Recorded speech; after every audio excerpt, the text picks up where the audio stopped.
maybe not only people who later become the Christians used ossuaries, maybe other people used ossuaries too.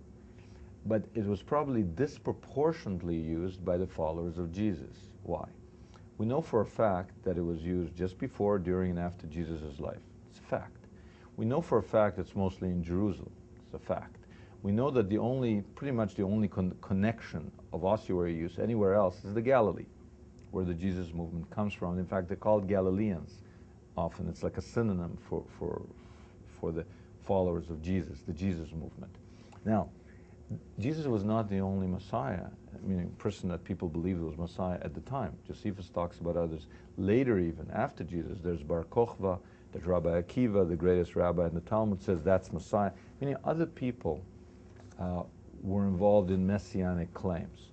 So I'm not saying that only followers of Jesus used ossuaries and what they call secondary burial and reburial in the tomb. It would make sense that anybody who was part of a messianic movement would do that, because Messiah is supposed to usher in the end of time, the resurrection of the dead.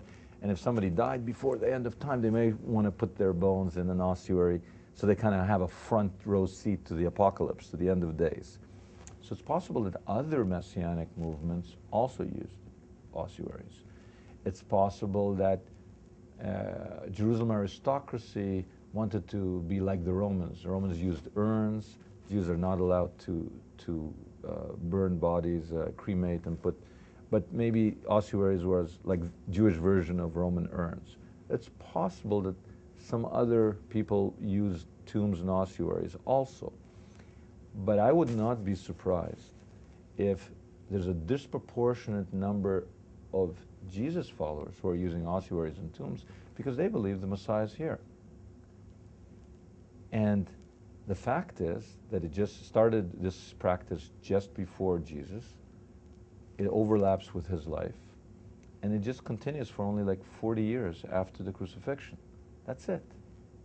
And only Jerusalem, and only in the Galilee, and only connected, out of all the rabbis that ever preached, only connected with Jesus being buried in a tomb. So, we're ossuary, secondary burial. So those are not my facts, those are the facts.